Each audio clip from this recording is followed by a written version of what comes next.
다 같이 조용히 기도함으로 수요 예배 우리 하나님께 드리겠습니다. 조용히 기도하겠습니다.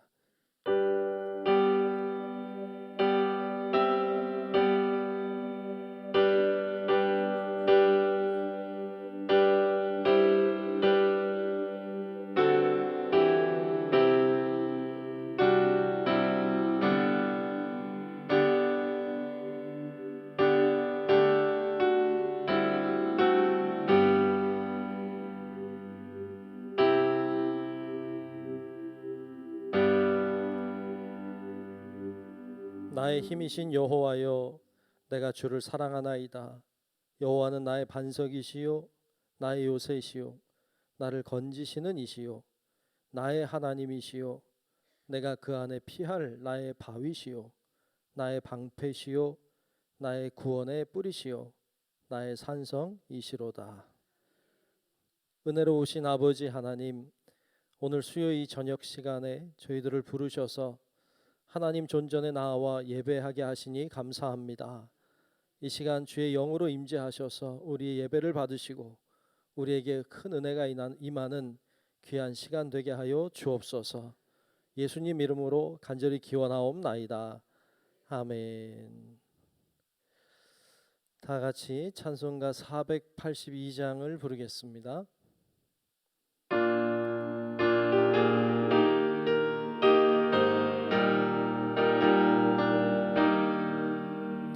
참 즐거운 노래를 높이 불러서 이 세상 사는 동안 주 찬양하겠네. 복 주실 산에 올라 멀리 바라보니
아멘. 다 같이 아멘. 이 시간 우리 이종순 집사님 나오셔서 대표로 기도하시겠습니다.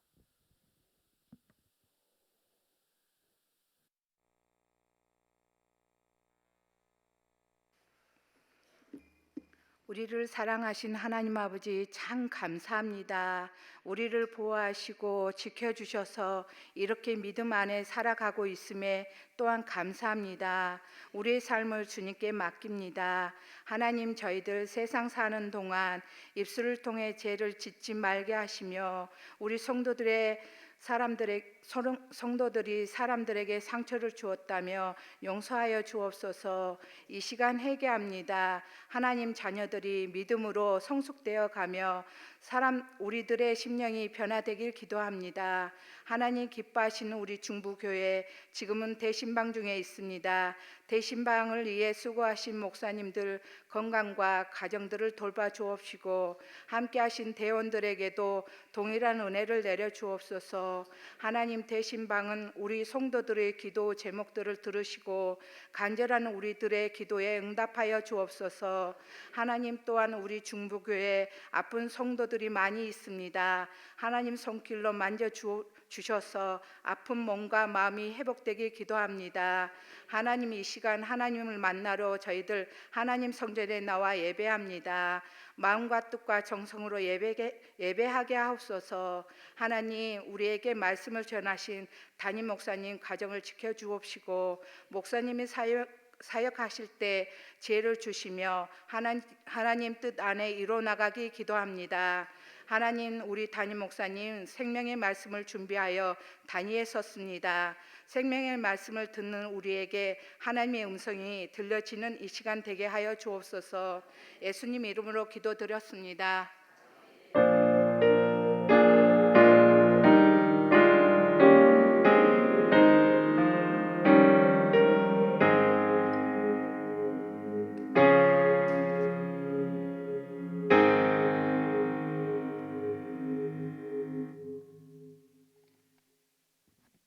네, 오늘 주시는 말씀을 함께 보겠습니다. 오늘 말씀은 요한복음 12장 44절로 50절까지입니다.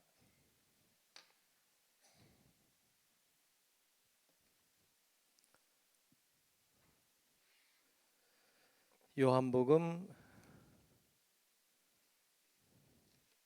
12장 44절로 50절까지 말씀을 보겠습니다.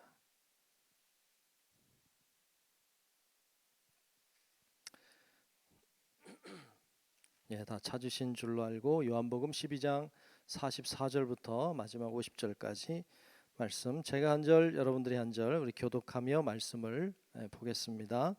예수께서 외쳐 이르시되 나를 믿는 자는 나를 믿는 것이 아니요 나를 보내신 이를 믿는 것이며 나는 빛으로 세상에 왔나니 무릇 나를 믿는 자로 어둠에 거하지 않게 하려 함이로라.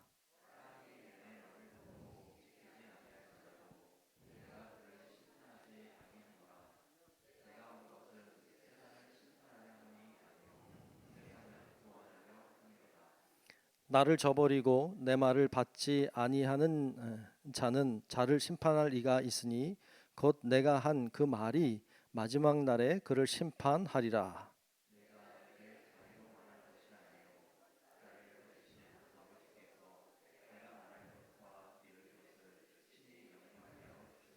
함께 봅니다.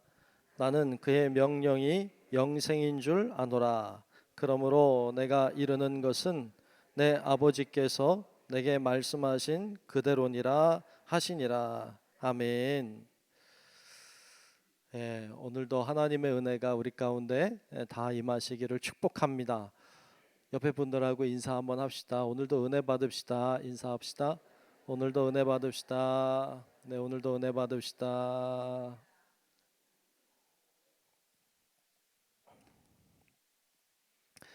예, 뭐라 인사했어요?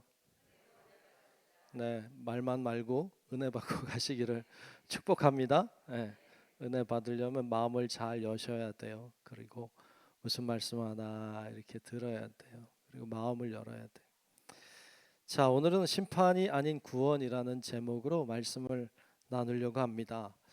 어린 시절에 요즘에는 그런 게 없는 것 같은데 좀 아쉬운데 예전에는 그런 거 있었어요. 무슨 음료수 같은 거 이렇게 사면 병뚜껑 열면 병뚜껑에 이렇게 뭐 행운권 같은 거 있었어요. 기억나요? 네, 말씀이 기억나야 되는데 병뚜껑 기억나죠? 예, 저도 기억나요. 병뚜껑 이렇게 따가지고 이렇게 안을 들여다보죠. 그럼 안에 글이 써 있어요. 뭐라고 써 있어요? 꽝. 어, 거기 보면 이제 에, 참 뭐라고 운이 좋으면 뭐 한 병 더 뭐 이런 거 써 있었던 것 같아요. 뭐 당첨 뭐 이런 거 써 있었던 것 같아요. 근데 제일 많이 나오는 게 우리 권사님 많이 받으셨나 본데 꽝, 꽝, 꽝 많이 나왔어요. 혹은 이런 말도 있었어요. 다음 기회에 이렇게 그죠? 다음 기회에 아 꽝이나 다음 기회나 똑같은 거 아니에요? 꽝이나 다음 기회나 어차피 꽝이야. 아무것도 없어. 선물. 근데 그게 제일 많았었던 것 같아요. 그렇겠죠. 그런 글귀가 생각이 나더라고요. 다음 기회와 꽝은 결과는 똑같은데 에, 좀 느낌은 달라요. 꽝 이건 끝났다 이제. 아무것도 없다 이런 느낌이고 다음 기회에 이렇게 하면 아 또 하면 되겠다 뭐 이런 생각이 들게 하는 것 같아요. 우리의 그런 병 같은 거 혹은 우리도 지난번에 열린 축제 할 때도 이렇게 행운권 하잖아요. 안 되는 사람은 계속 안 돼, 그죠? 되는 사람은 또 되기도 하고 한 가정이 다 가져가기도 하는데 한 명도 못 받고 이렇게 되기도 하는데 그때 안 되면 다음에 하면 되죠. 다음에 또 기회가 있겠죠. 예, 예. 별로 잘 안 될 거라고 하는 믿음이 큰 것 같아. 나는 안 돼, 뭐 이렇게. 근데 그래도 꽝보다는 다음 기회가 낫다 이런 생각이 들긴 하는데 그래요. 행운권이나 혹은 병뚜껑에 적혀 있는 글이나 이런 거는 다음 기회가 있을 수 있죠. 그런데 우리의 인생은 다음 기회가 없어요. 우리 인생은 다음 기회라는 게 없어요. 불교에서는 윤회라고 해서 이 생에 안 되면 다음 생에 이렇게 얘기할 수 있겠지만 성경은 한 번도 어떤 그런 것에 대하여 힌트를 준 부분이 하나도 없어요. 그러니까 우리 인생은 둘 중에 하나예요. 당첨 아니면 꽝이야. 둘 중에 하나예요. 우리 인생은 당첨 아니면 꽝이에요. 한 번밖에 없어요. 한 번밖에 없어서 좀 아쉬울 수는 있겠지만 한 번밖에 없기 때문에 소중해요. 한 번밖에 없기 때문에 잘 살아야 돼요. 한 번밖에 없으니까 귀하게 여겨야 돼요. 그래서 하루하루의 삶을 귀하게 여길 수 있기를 축복합니다. 이 하루라고 하는 삶은 다시는 오지 않는 삶이에요. 인생이 빨리 간다면서요. 그렇죠? 하루가 빨리빨리 가고 일주일 벌써 여러분 벌써 4월 이제 말 됐잖아 이제. 예. 올해도 3분의 1이 이제 지나가는 거예요. 야, 이게 금방금방이에요. 송구영신 예배 드린 지 얼마 안 된 것 같고 추웠던 게 얼마 안 된 것 같은데 벌써 이렇게 시간이 이렇게 가잖아요. 소중해요, 소중해. 그러니까 여러분 우리의 인생은 다시 돌아오지 않으니까 소중히 여기고 귀하게 여기고 값지게 살아갈 수 있기를 주님의 이름으로 축복합니다. 그래서 값지게 살아야 돼요. 자, 그러면 오늘 오늘 사실은 우리가 4인 사색 부흥회 하는 일정으로 1년 계획을 잡았는데 제가 안식년 하면서 많은 목사님들 말씀을 들었기 때문에 또 하는 게 좀 그럴 것 같아서 이제 부흥회를 안 하고 이제 이렇게 우리가 수요예배를 드립니다만 어떤 말씀을 전할까 이렇게 생각을 하다가 이 말씀이 마음에 와닿았어요. 왜냐하면 요즘에 뭐 전쟁을 많이 하고 있잖아요. 이스라엘도 하마스랑 이제 그 이란하고도 전투하려고 지금 막 이러고 있는 상황이잖아요. 그리고 우크라이나 러시아 전쟁 벌써 한지 꽤 됐고 계속 전쟁의 소문들이 들려오고 소식들이 들려오고 사람들의 아픈 소리들이 들려오니까 이 말씀을 전하면 좋겠다 이런 마음이 들었어요. 그래서 오늘 이 말씀을 같이 나누려고 하는데 한 번밖에 없는 우리의 인생을 우리가 어떻게 살아야 되고 또 주님은 우리에게 어떤 모습으로 다가오셨는지를 같이 묵상하려고 합니다. 자, 오늘 말씀에 보면 예수님이 자신을 표현하고 있는 부분들이 나와요. 첫 번째 우리가 보고 싶은 건 예수님이 자신을 구원이라고 했어요. 뭐라고 하셨어요? 구원이라고 하셨어요. 구원.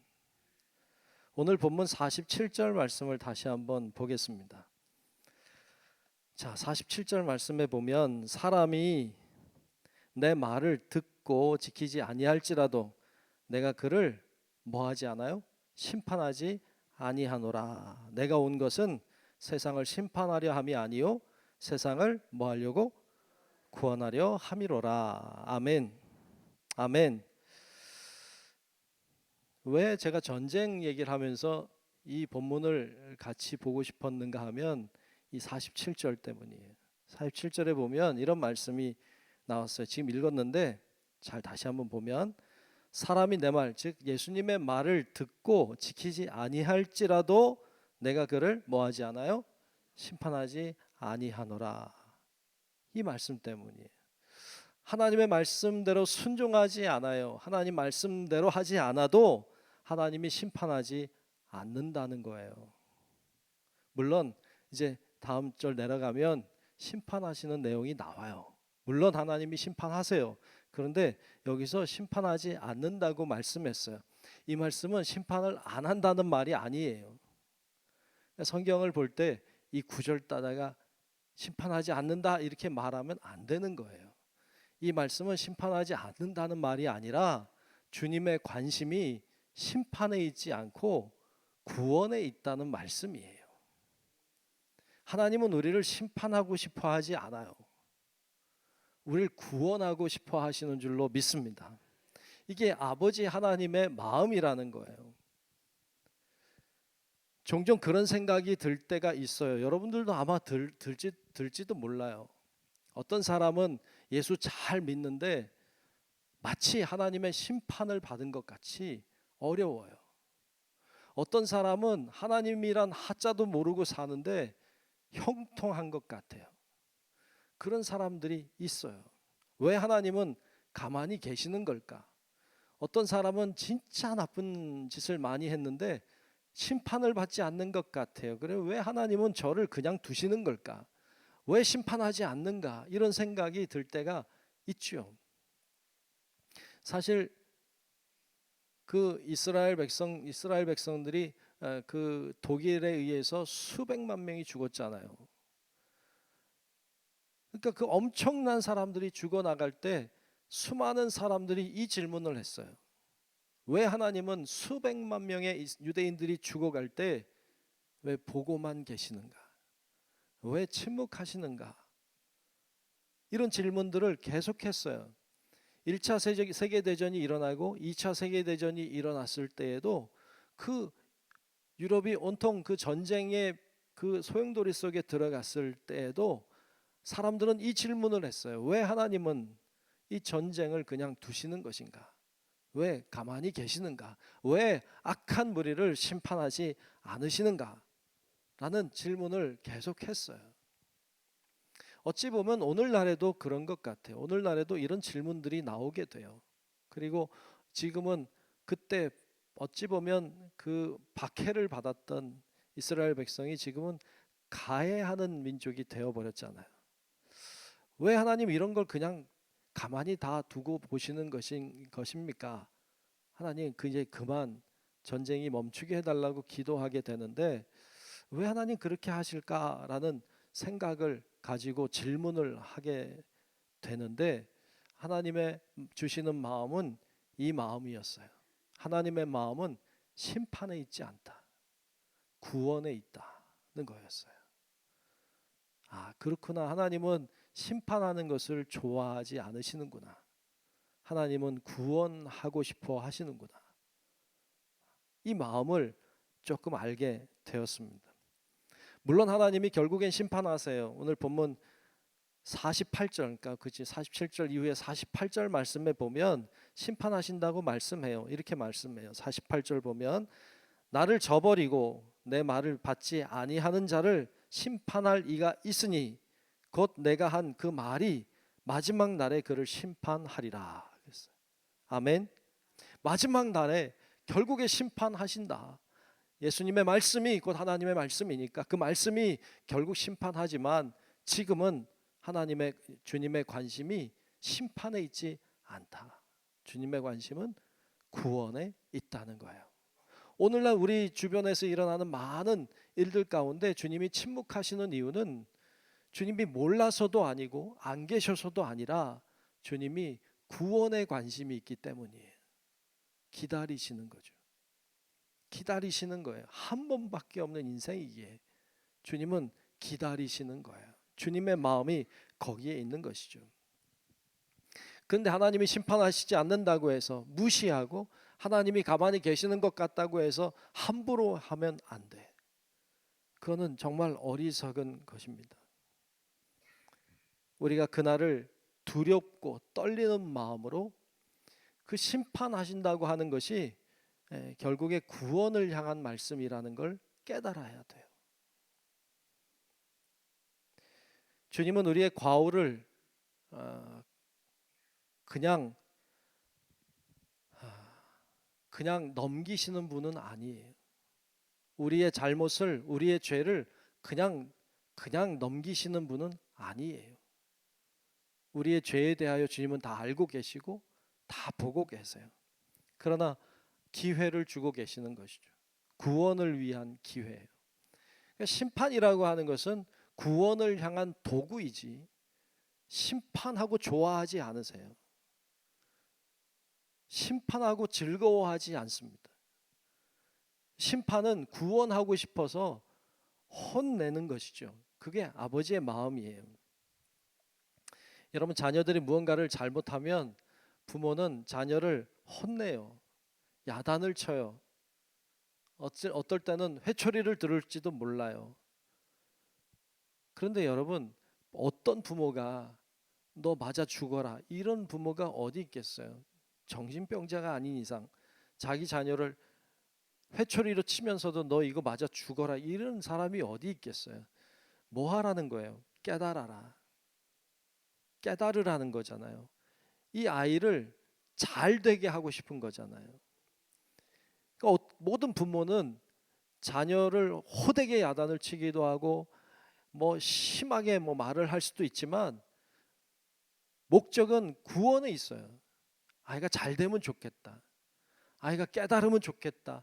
여기에 목적이 있지 맞아서 너 다쳐봐라 너 이렇게 하는 건 아니에요.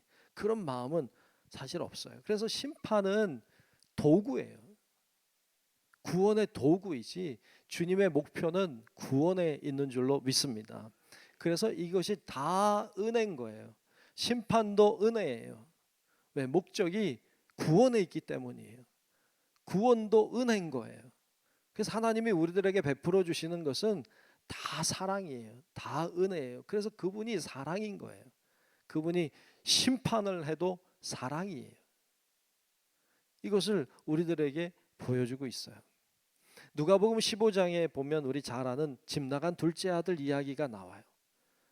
이 둘째 아들이 아버지 것을 다 이제 자기 몫을 챙겨가지고 나가서 허랑방탕하게 다 써버리잖아요. 다 써버리고 돌아와요. 염치도 없죠, 그죠? 다 써버리고 하지 말라고 했는데 다 써버리고는 돌아와요. 근데 아버지가 뭐 하고 있어요? 기다리고 있잖아요. 그러니까 아버지의 관심은 이놈 돌아만 봐라, 내가 이걸 다리를 분질러 놓겠다, 뭐 이런 생각을 가지고 있는 게 아니에요. 심판을 해야지, 혼내켜야지, 그리고 너 돌아와만 봐봐, 이렇게 하고 있는 분이 아니에요. 하나님 아버지는 그런 분이 아니라 돌아오면 안아줘야지, 돌아오기만 해라, 그러면 내가 새 옷을 입혀줘야지, 잔치를 벌여야지, 이런 마음을 가지고 기다리시는 분으로 우리들에게 보여주고 있는 거예요. 하나님은 그런 분이시라고 알려주고 있는 거죠. 그런데 우리 아는 것처럼 그 형은 둘째 아들이니까, 첫째 형, 그러니까 그 형은 아니잖아요. 형은 아니에요. 형은 기분이 나빴어요. 왜 저 쓰레기 같은 놈을, 죽어 마땅한 놈을, 저 때려야 될 놈을 왜 옷을 입히고 왜 가락지를 끼우고 왜 잔치를 벌이냐고 기분이 나빴어요. 잔치 자리에 들어가지도 않아요. 이게 누구예요? 이게 우리 같잖아요. 우린 하나님이 왜 심판하지 않습니까? 저 나쁜 짓 한 사람을 왜 가만히 두십니까? 이게 우리잖아요. 우리가 그렇잖아요. 근데 하나님 아버지는 심판하지 않는다고요. 돌아오길 기다리는 거지. 심판은 도구이고 돌아와 구원받기를 원하시는 줄로 믿습니다. 그러니까 어쩌면 우리가 첫째 아들 같은 거예요. 우리가. 심지어는 둘째 아들도 그랬어요. 여러분, 둘째 아들이 돌아올 때 어떤 생각으로 돌아왔어요? 내가 돌아가면 아버지가 날 안아줄 거야, 아버지가 나를 왜 잔치 베풀어 줄 거야, 이런 생각하고 왔나요? 제정신이 아니지. 그러면 아들이 돌아올 때 그렇게 생각 안 했어요. 그냥 종 중에 하나로 써주시면 굶지는 않겠다, 그런 마음이었잖아요. 그러니까 아버지가 나를 받아만 주면, 그냥 종으로라도 받아만 주시면 너무 좋겠다, 이런 마음 가지고 온 거예요. 받아줄 거라고 생각하지 않았어요. 이게 어쩌면 우리들의 마음이에요. 우리들의 마음. 그런데 하나님의 마음은 전혀 그렇지 않더라. 하나님의 마음은 구원에 있습니다. 살리는 것에 있어요. 주님은 모든 사람들이, 세상의 모든 사람들이 다 구원받기를 원하시는 줄로 믿습니다. 이게 아버지의 마음이죠. 우리가 믿는 하나님은 우리를 심판하고 징계하시고 지옥불에 쳐넣으시고 좋아하시는 분이 아니에요. 하나님은 구원받는 자를 보고 기뻐하시고 돌아오는 자를 바라보시며 잔치를 베푸시는 분이세요. 그것을 우리들에게 보여주고 있습니다. 여러분, 그러므로 우리의 마음도 어디 있어야 되는가 하면, 왜 하나님이 징계하지 않으세요? 왜 하나님이 심판하지 않으세요? 이게 아니라, 하나님 저 사람도 구원받게 해주세요. 이 사람도 구원받게 해주세요. 이 사람도 구원받게 해주세요. 전쟁통이지만 하나님 잘못한 사람들이 있겠죠. 그 가운데 눈물 흘리는 사람, 정말 가족을 잃은 사람, 별 사람들이 다 있겠죠. 불구가 된 자들도 많고. 그런데 하나님 왜 가만히 두시고 있습니까? 심판하십시오, 이렇게 하는 게 아니라, 하나님 구원해 주십시오, 깨닫게 해 주십시오, 주님께 돌아오게 해 주십시오 하고 기도하고 부르짖고 주님의 마음으로 간구하는 우리 모든 성도 여러분들이 되시기를 주님의 이름으로 축복합니다. 구원에 주님의 관심과 마음이 있다는 거예요. 구원에 관심이 있다. 그래서 우리도 구원에 관심을 가져야 돼요. 두 번째는 예수님이 자신을 가리켜서 빛이라고 했어요. 빛. 자, 오늘 본문 46절에 보면 이렇게 말씀하고 있습니다. 한번 보겠습니다. 나는 빛으로 세상에 왔나니 무릇 나를 믿는 자로 어둠에 거하지 않게 하려 함이로라. 아멘. 주님은 빛으로 오셨대요. 왜요? 우리가 어둠 속에 있지 말라고, 우리를 환하게 비추어 주시려고 빛으로 오셨다는 거예요. 여러분, 그러므로 여러분 어둡게 살면 안 돼요. 믿는 사람들은 밝게 살아야 돼. 아멘. 근데 얼굴이 아직도 어두워. 밝게 사셔요. 밝게. 빛 가운데 사세요. 세상 사람들은 어두우면 이해가 돼요. 세상 사람들은 어두운 거 이해돼요. 믿는 사람들은 어두우면 안 돼. 어둡게 살지 마요. 빛으로 나와요. 빛으로. 빛 대신 주님 앞에 나아가세요. 왜 문제가 없겠어요? 왜 어두운 일들이 왜 없겠어요? 있죠. 그렇지만 주님이 우리들에게 오실 때 빛으로 오셨어요. 내가 어두우면 주님으로부터 좀 멀다는 뜻이야. 내가 어두우면 내 마음이, 내 몸이 다 어두우면 주님께로부터 좀 멀어졌다는 느낌이 들어요. 주님은 빛으로 오셨으니까 환해야 돼, 밝아야 돼. 뭐 억지로 밝을 수는 없어요. 억지로 하라는 건 아니에요. 억지로 하는 건 가짜잖아. 그거 말고 진짜 주님을 만나고 주님과 함께함으로 주님이 비춰주시는 빛으로 환해지는, 이 영적으로 환해지는 은혜가 있기를 주의 이름으로 축복합니다. 이 빛이 비춰오면 어둠은 물러가게 돼 있어요. 어둠이라고 하는 것은 존재하는 게 아니에요. 어둠이라고 하는 건 존재하는 것이 아니라 빛이 없을 뿐이에요. 어둠은 없어요, 사실. 빛이 없을 뿐이지. 빛이 존재하는 것이고 어둠은 존재하는 게 아니에요. 이 어둠과 빛에 대한 이야기를, 또 그 말씀을 이렇게 묵상하다 보면 저는 꼭 그게 생각나. 제가 언젠가 한번 얘기했을 건데 앞으로 또 얘기할 텐데 또 얘기한다 이러지 말고 왜 저는 이 빛과 어둠만 생각하면 그 생각이 늘 나요.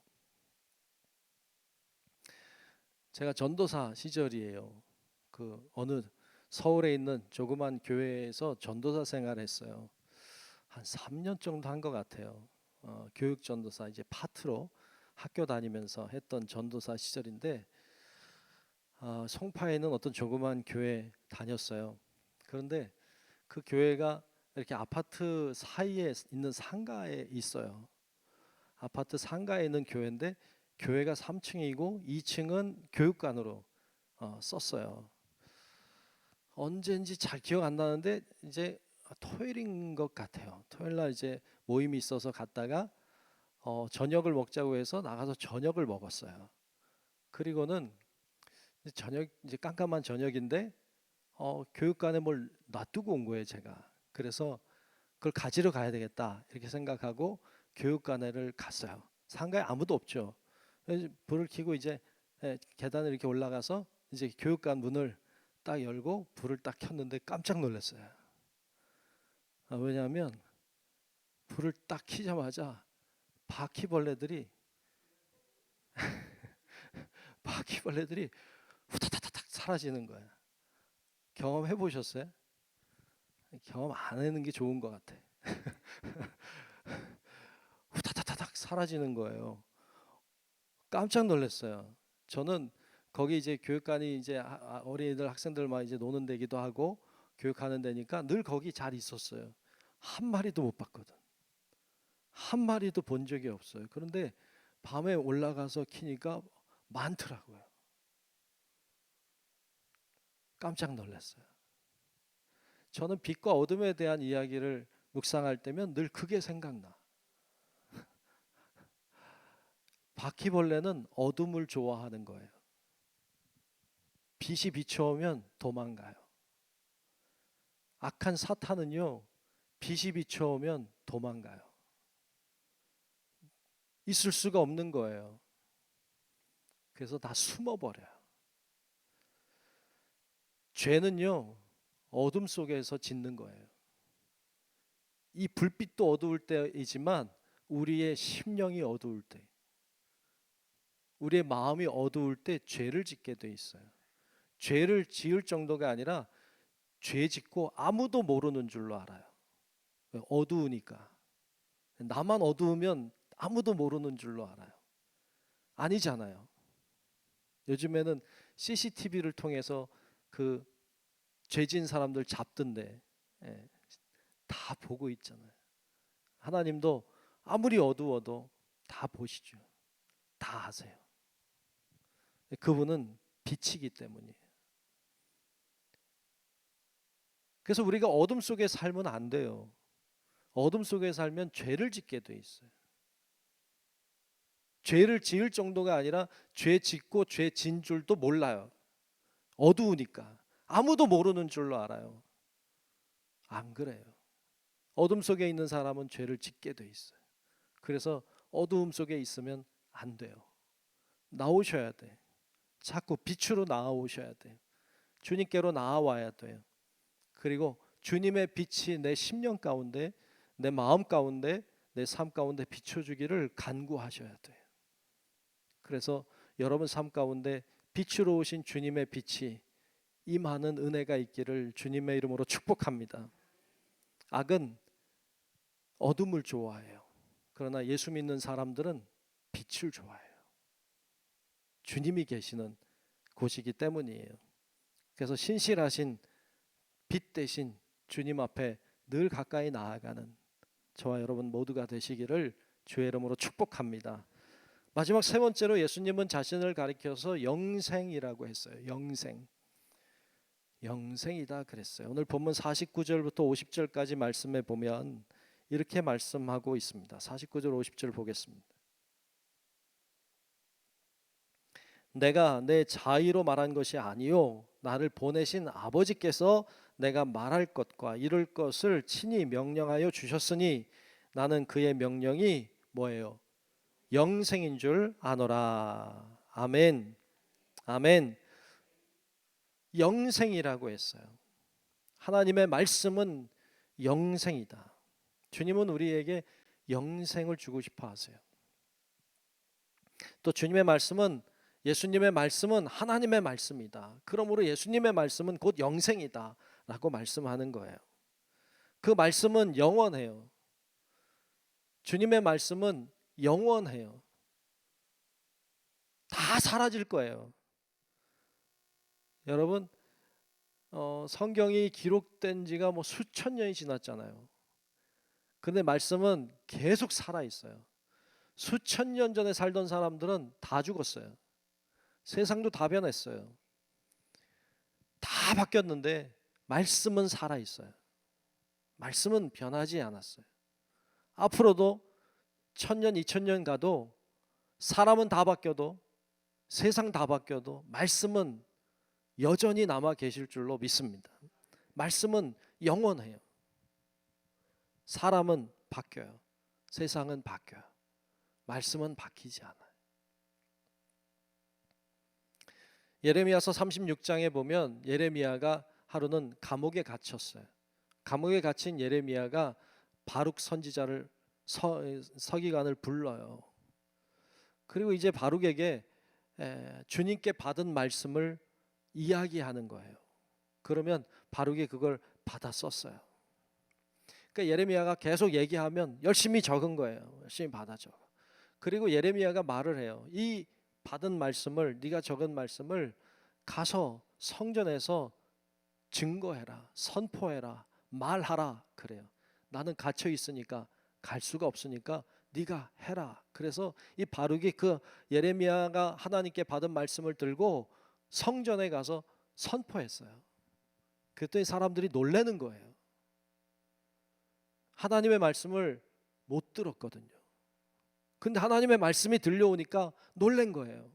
놀래서 그 서기관이랑 사람들이, 그 고관들이 놀래가지고 이거를 임금님에게, 왕에게 알려줘야 되겠다. 그래서 그 예레미야가 쓴 그 책을 받아가지고 왕에게 갑니다. 그 당시에 여호야김이었어요. 여호야김 왕에게 가서 왕에게 이 말씀을 읽어줘요. 여러분, 이 말씀을 읽어줄 때 왕이 주님의 빛의 말씀이니까 그 앞에 무릎을 꿇고 회개하고 통회하고 자복했으면 유대의 역사는 달라졌을 거예요. 유대 역사는 완전히 달라졌을 거예요. 그런데 여호야김 왕이 이 말씀을 듣고 말씀을 읽은 부분들을 칼로 빼어요. 그리고는 불에다가 던져버렸어요. 읽으면 찢어가지고 던져버리고, 읽으면 찢어가지고 던져버리고 그랬어요. 다 태워버렸어요. 왜요? 어두움이니까. 어둠은 빛을 싫어해요. 어둠은 빛을 좋아하지 않아. 그러니까 하나님의 말씀이 선포될 때 싫은 거예요. 다 찢어서 다 불태워버렸어요. 여러분, 불태워버리면 하나님 말씀이 사라지나요? 그렇지 않아요. 그 이야기를 예레미야가 듣고는 바룩을 다시 불러요. 다시 적어라. 그리고 다시 하나님의 말씀을 이야기하고 바룩이 다시 적어요. 하나님의 말씀은 사라지지 않아요. 하나님의 말씀은 계속되는 거예요.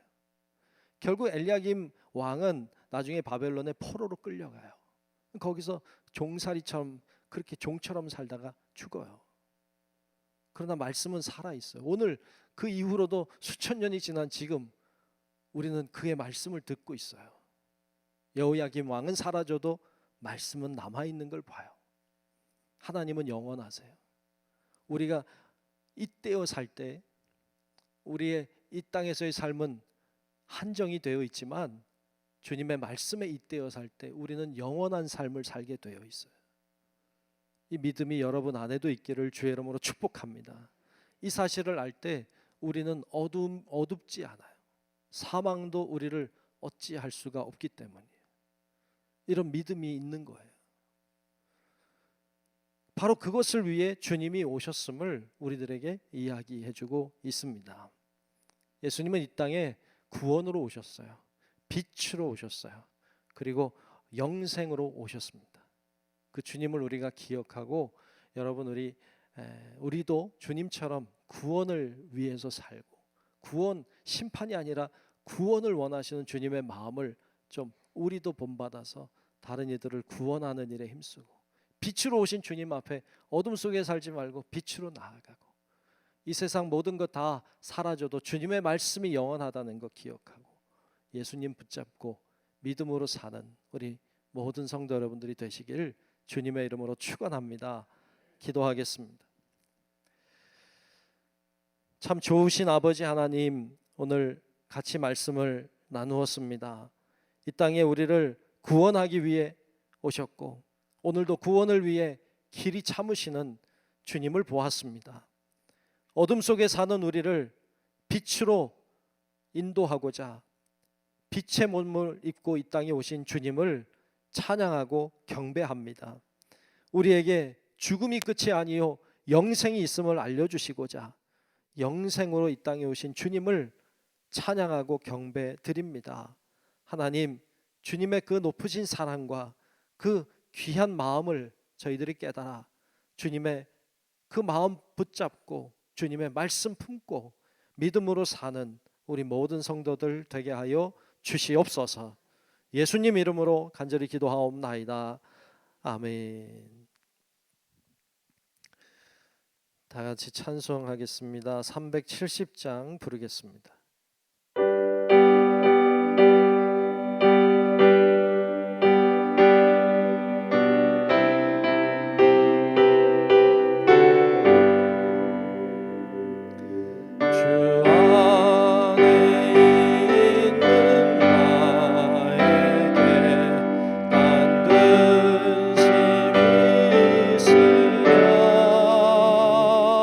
십자가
소식 전합니다. 대신방이 진행 중에 있습니다. 기도해 주시고 또 잘 준비해 주셔서 은혜 안에 잘 진행되도록 협조해 주시기를 바랍니다.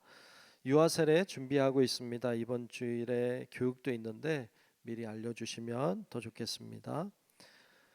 성남지방 여선교회 개석회가 이번 토요일 날 있습니다. 교회에서 9시에 출발하면 될 것 같아요. 팔당에 물안개공원 다녀온다고 하니까 여선교회 회원분들 같이 잘 가시면 좋은 교제의 시간이 될 것 같습니다. 그렇게 다녀오시면 좋겠습니다. 자, 모두 일어나셔서 찬송가 620장 1절 부르겠습니다.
지금은 우리의 구세주이신 예수 그리스도의 은혜와 하나님 아버지의 만극하고 위대하고 놀라운 그 사랑하심과 늘 우리 곁에 계셔서 동행 인도 역사하시는 성령님의 그 크신 은총이 주님이 우리를 위하여 이 땅에 오셨음을 깨닫고 주님이 정말 원하시는 길을 잘 걸어가 구원 베풀고 빛으로 오신 주님, 영생을 향하는 주님의 그 마음과 뜻대로 살기를 소망하는 우리 사랑하는 모든 성도들 머리 위에 이제로부터 영원토록 함께 하시기를 간절히 축원하옵나이다. 아멘.